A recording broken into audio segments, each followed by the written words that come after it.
So recently, I bought myself this bowl. Pretty run-of-the-mill sort of bowl that you could use primarily for cereal, maybe soup. If it's a cold winter's night, it's fairly bog standard. Cost me about, I don't know, $8. And I bought this bowl with the sole intention of breaking it to rebuild it and make it better.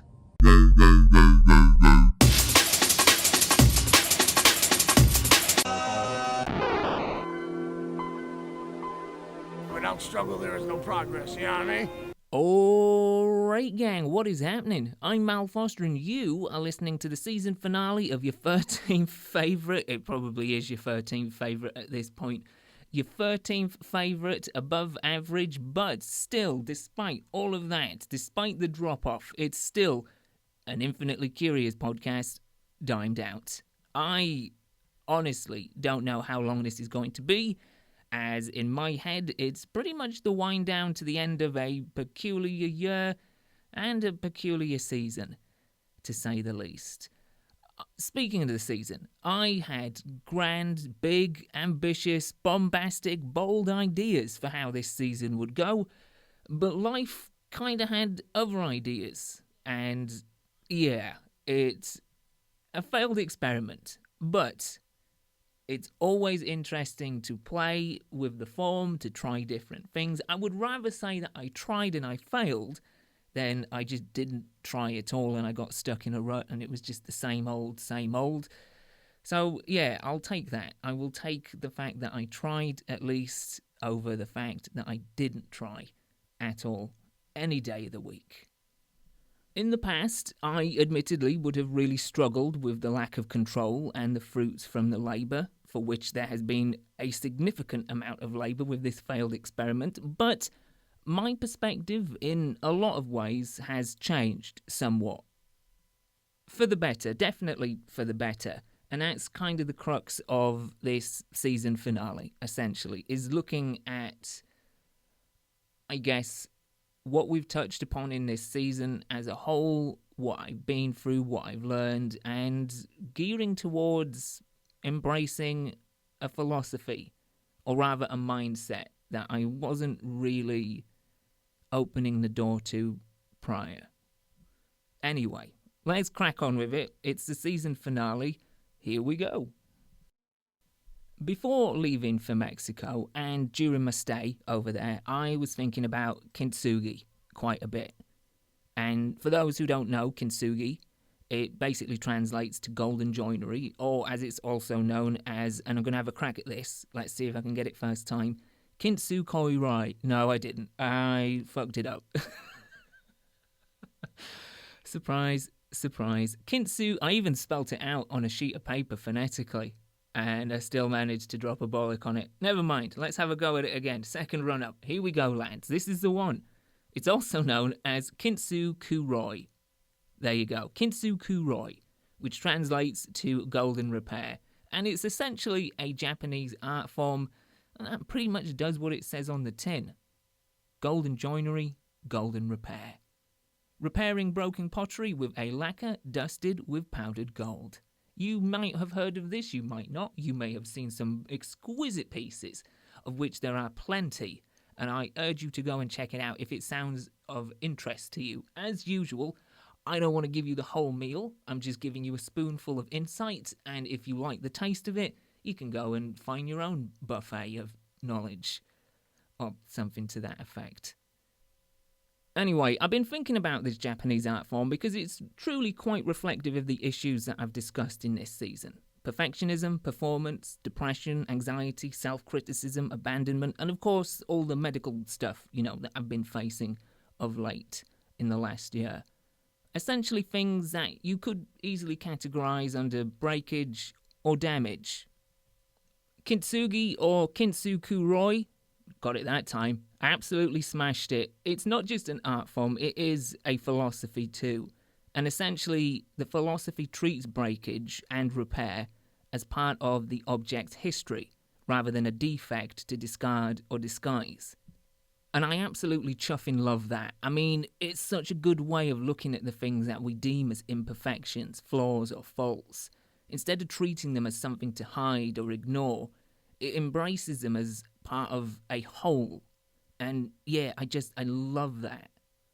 Making moves towards this mindset, and I'm referring to it as that. It is a philosophy, but it's also a mindset as well if you embrace it and open the door to it.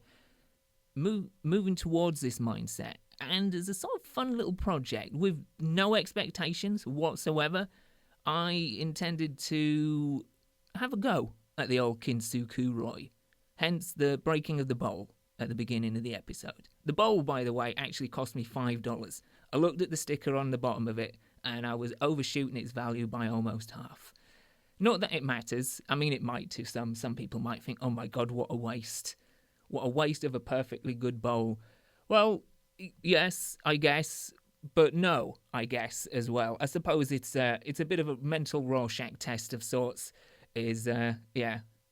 Although having said that, you can only really look at it two ways. It's a bit of a binary one, to be fair. Yeah. Anyway, you just sit with however you feel about me breaking a bowl. I'm fine with it. If you've got an issue, then that's on you.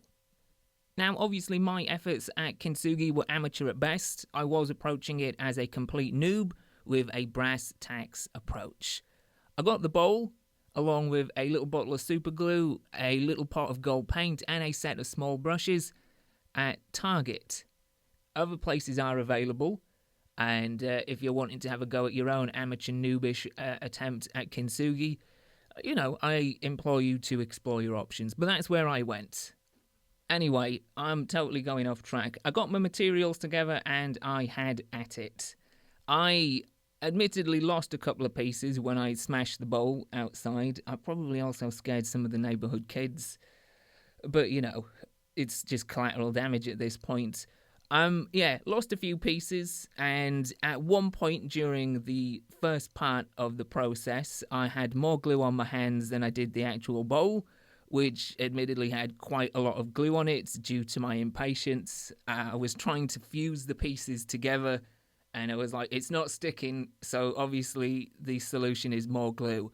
It wasn't. So if you are going to have an attempt at this, an amateur noobish attempt at Kintsugi, I'd take this as a piece of advice from someone that learned the hard way. More glue is not necessarily going to correlate to more success.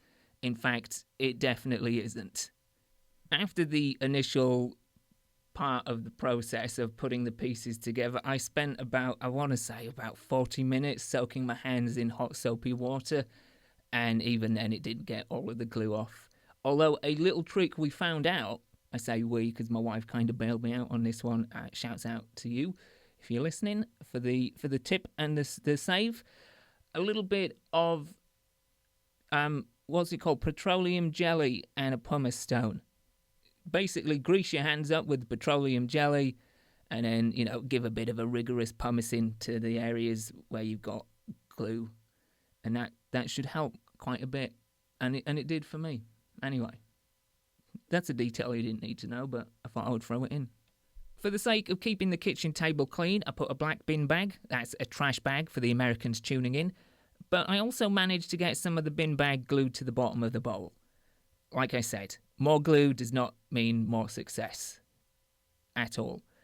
All of this to say that the first part of my Kintsugi experience, the reassembling of the pieces, was a little tricky and not exactly zen, which is kind of somewhat apt in a larger, more metaphorical sense. Identifying and handling the pieces of you which are broken can be a very unpleasant experience. But to make something of those experiences, to make something better of ourselves, it is something that we have to do. Even if it is aggravating, even if it is a mess, it's the hard part that we need to do. The second part of the process, though, the painting of the bowl, was very zen. And I really loved that part. It was similar to the sort of chilled out focus that I found whilst painting the abstract portrait of my cat on the rooftop gardens at Puebla. If you haven't seen that, then I will throw that up for you to see. because it's something. It's something. The picture itself, it's by no means perfect, pun very much intended, but it didn't need to be. And this is what I'm learning. It doesn't need to be perfect. Learning being the key word that is emboldened, italicized, and underlined. And, although technically speaking, it might not be a good painting, it still has character. And more importantly, I like it. The same thing could be said for my reassembled bowl. It might not be technically good, but it's got a sort of ragged charm. It's got character, and ultimately, I like it. Truthfully, I could pretty much say that about most, if not all, things that I make. That is a realization. That is something that I've wrestled with this season, and way before this season. More than anything, I think. The idea of letting things go and accepting things as they are. Realizing that things are good enough, and that, in itself, is more than good. That realization is not cemented in my being. It is not a concrete tenet of who I am. It is, like a lot of things, something that I'm working on, something that I'm working towards. It is, like so much within and without us, a work in progress. But it's one that I feel more equipped to handle now than I think I ever have done before. It's weird because I think there's this expectation. I'm about to turn 40 next year, and there is this expectation that you're supposed to get all of your shit figured out by this point. I think that's a load of bollocks. I think we're always working on ourselves. We're always figuring shit out. And at the moment, I feel more equipped than I think I've probably ever been to figure a lot of shit out. Whether or not I actually do, whether or not I make that end roads happen, that goal is achieved, whatever, whether I reach that destination, I don't know. That's one of those things that only time can tell, unfortunately. But I feel more confident in my abilities to get there than I have done previously. And I'm taking that as a major W. I want to round off this section of this episode by talking about some of the experiences that I didn't cover in the last couple of episodes, mainly the human side of my time in Puebla, as it were. Outside of having the time and space to heal in a number of ways, medically speaking and otherwise, it was good to connect with other people and their experiences. Seeing their situations and hearing about their difficulties, it really, truly put a lot in perspective.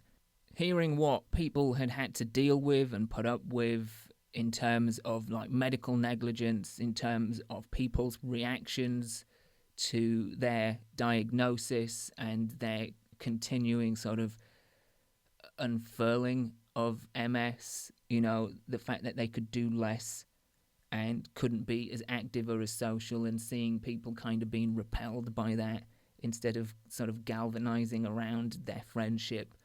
And just hearing people's experiences, listening to their stories, and seeing for myself what they deal with really shifted my perspective to places I wasn't expecting it to go during my time there. It made me feel beyond fortunate that I've managed to have although I believe I've had it for 10 years, my diagnosis came when I think I needed it. I'm not someone... Well, I struggle with the sense of fatalism and not divine intervention. I don't believe in any of that shit. But fatalism and just things being mapped out, things happening for a reason, there being a sense of purpose behind things that occur. I do struggle with that.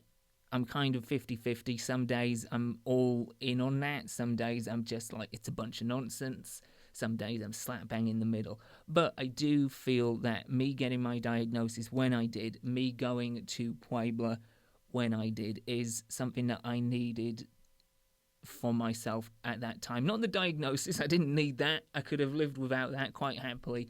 But I think, I'm glad that I got the diagnosis when I did, before my condition got worse. I'm glad, like way beyond glad, that I could actually act on it and go to Puebla in the first place. But I feel like I was there at the right time for me. Not just medically speaking before my condition gets worse, but just for me, I was there at the right time. It's where I needed to be at that point in my life, I think.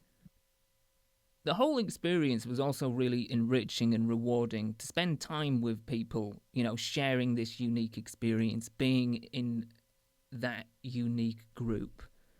And there were people from all over Canada, the Netherlands, Belgium, Scotland, various spots in the US, all over the shop, as previously discussed with the big map in the lobby.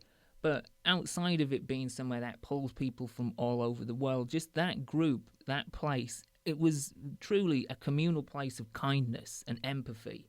And although, you've got cultural differences and everyone's experience with MS and the procedures was and is different, it's a bit cheap to say it was nice to be part of a group like that.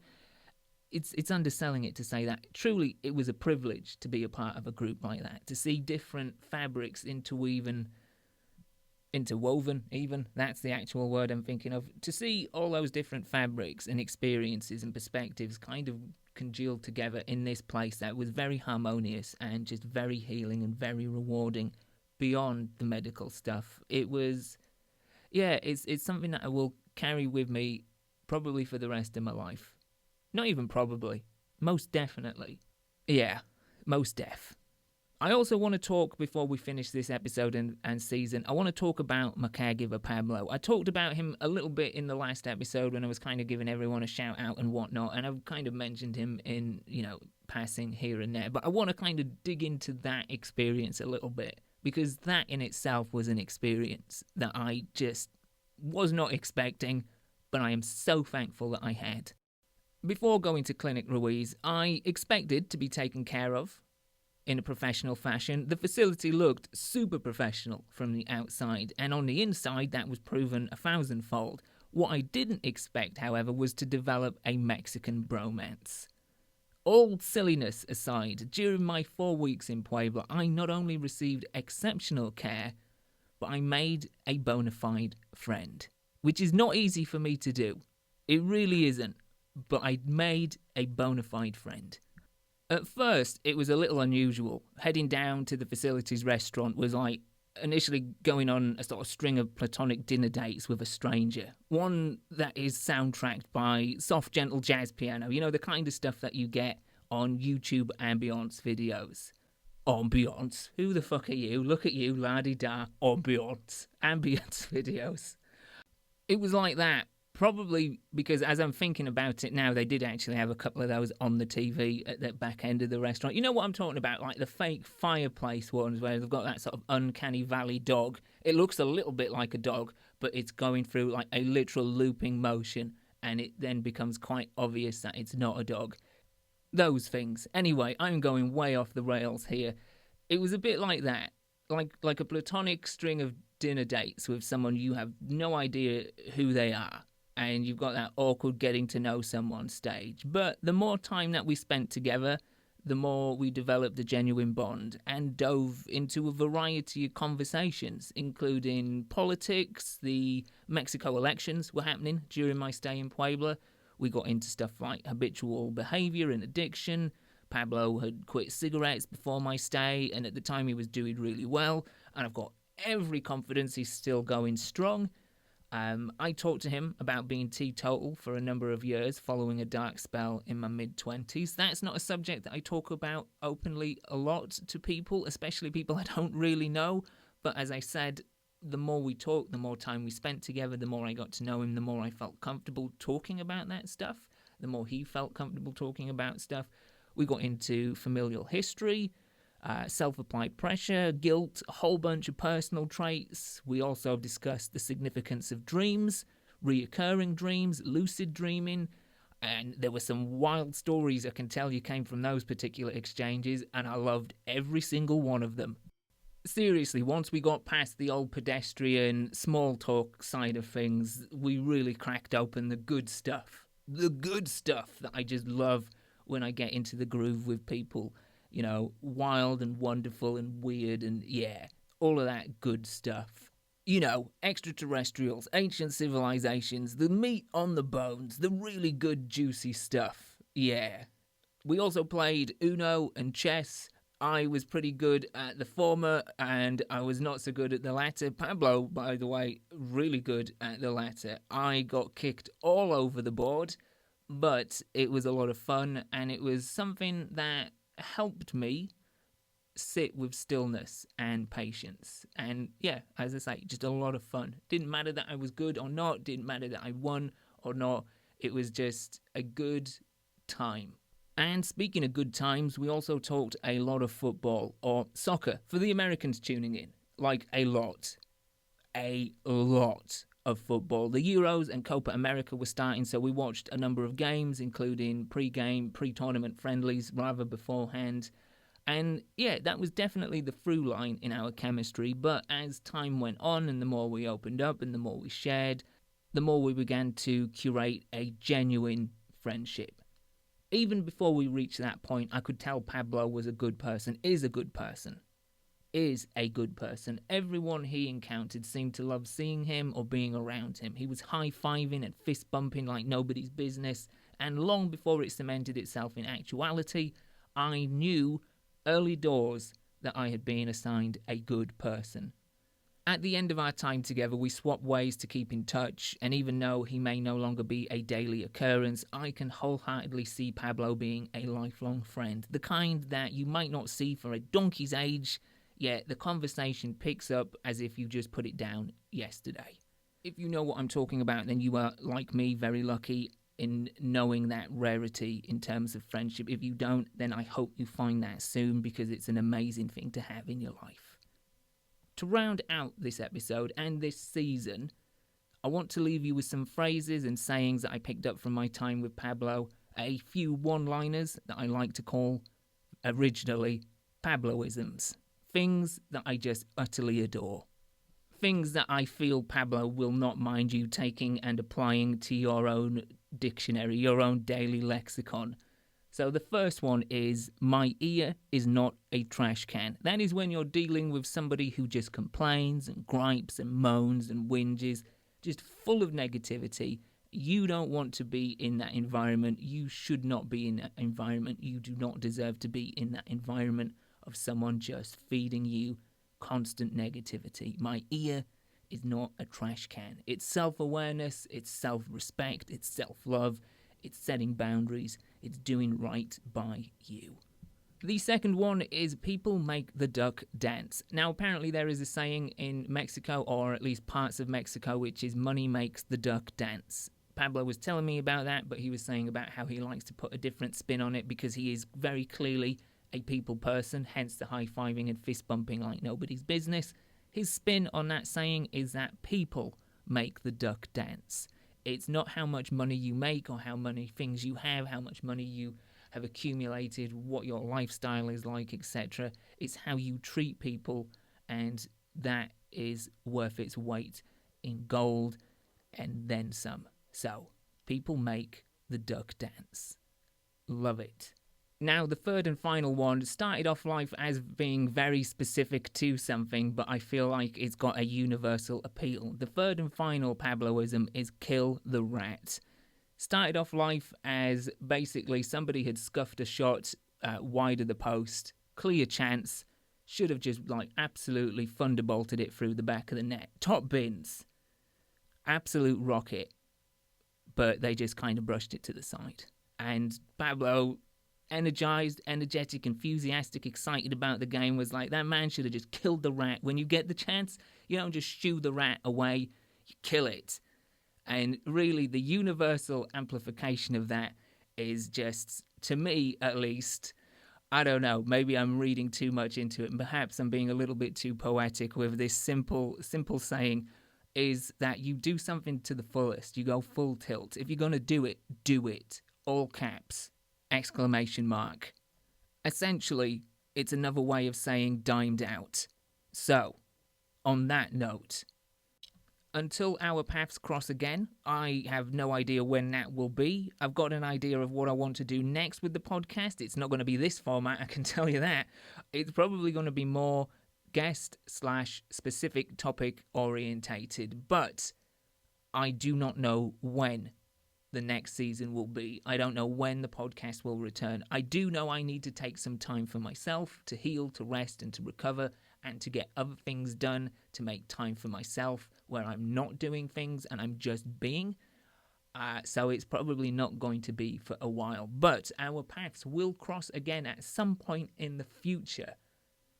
But until that day, look after yourselves, look after each other, and kill the rat.